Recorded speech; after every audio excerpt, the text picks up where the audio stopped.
Zee 24 तास एक पाऊल पुढे। नमस्कार, रोकठोक मध्ये आपलं स्वागत। गेल्या 72 तासापासून महाराष्ट्राची आणि देशाची हेडलाईन ठरलेला अजित पवारांच्या राजीनाम्याचा विषय आज एका निर्णायक पातळीवर येऊन ठेपला। शरद पवार यांनी दिल्लीहून येऊन मुंबई गाठली आणि बैठकांचा जणू एक कोलाज राज्यानं पाहिला।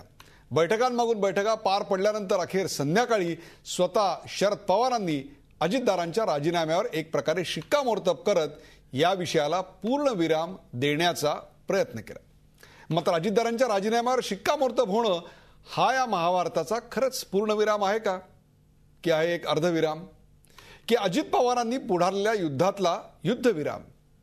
अजित पवारांच्या राजीनाम्यानं काय साधलं आणि त्याहीपेक्षा अजितदारांच्या छुप्या आणि जाहीर अशा दोन्ही हेतूंचं नेमकं भवितव्य काय? राष्ट्रवादी आणि काँग्रेस अशा दोन पक्षांचे नेमके संबंध काय राहणार आहेत आणि अजितदारांची पुढची खेळी नेमकी काय असेल यासारख्या प्रश्नांचा वेध घेऊया राजीनामा लाभणार की भोवणार या खास कार्यक्रमात।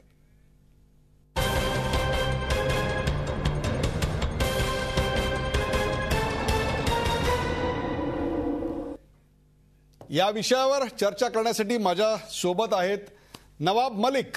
नवाब मलिक हे राष्ट्रवादी काँग्रेसचे मुख्य प्रवक्ते आहेत। त्यानंतर आहेत रत्नाकर महाजन, हे काँग्रेसचे प्रवक्ते आहेत, डॉक्टर रत्नाकर महाजन। आणि दोन विश्लेषक आहेत, गिरीश कुबेर, लोकसत्ता या लोकप्रिय दैनिकाचे व्यवस्थापकीय संपादक आणि ज्येष्ठ पत्रकार अभय देशपांडे। या चौघांचंही मी स्वागत करतो।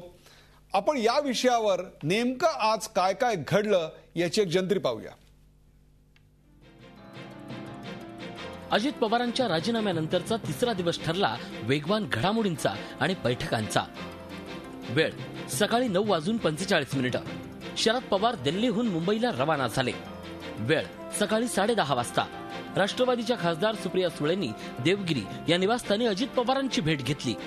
वेळ सकाळी 11:45 राष्ट्रवादीचे अध्यक्ष शरद पवार मुंबई विमानतळावर दाखल झाले। वेळ दुपारी 12:15 शरद पवार राष्ट्रवादीचे नेते प्रफुल्ल पटेलांच्या निवासस्थानी पोहोचले। वेळ दुपारी 12:30 वाजता प्रफुल्ल पटेलांच्या निवासस्थानी शरद पवार, अजित पवार, सुप्रिया सुळे आणि प्रफुल्ल पटेलांची बैठक झाली। वेळ दुपारी 2 वाजता सुमारे 1.5 तास चाललेली शरद पवार आणि अजित पवारांची बैठक संपली आणि प्रफुल्ल पटेलांच्या घरातून अजित पवार आणि सुप्रिया सुळे बाहेर पडले।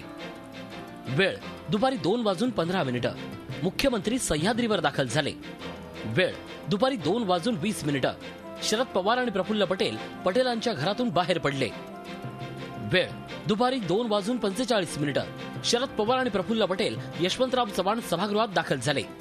वेळ दुपारी 3 वाजता यशवंतराव चव्हाण सेंटरमध्ये राष्ट्रवादीच्या वरिष्ठ मंत्र्यांची बैठक सुरू झाली। वेळ दुपारी 3:50 यशवंतराव चव्हाण सभागृहात सुरू असलेली बैठक संपली आणि सगळ्यांचं लक्ष लागलं विधान भवनात होणाऱ्या राष्ट्रवादीच्या आमदारांच्या बैठकीकडे।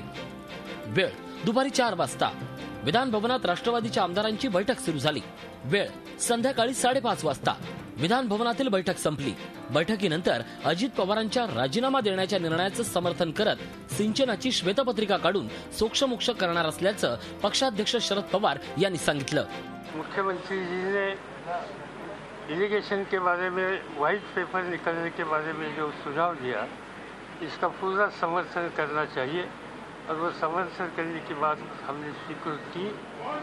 साथ साथ ये जल्दी से जल्दी ये व्हाइट पेपर लोगों के सामने आना चाहिए। अजीत पवार जी ने तब ये बात हमारे सामने साफ की कि जब तक ये सब चीज़ें लोगों के सामने आती नहीं तब तक मैं गवर्नमेंट की जिम्मेदारी संभालने के लिए तैयार नहीं हूँ और इसलिए उनका जो इस्तीफा है वो स्वीकृत करने की बात हम राज्य सरकार के प्रमुख को कहने वाले हैं। अजित पवारांच्या राजीनाम्याचं पक्षानं स्वागत केल्यामुळे राजीनामा परत घेण्याचा विषय संपला असला तरी अजित पवारांचा राजीनामा देण्याचा हेतू साध्य होणार का हा प्रश्न कायम आहे।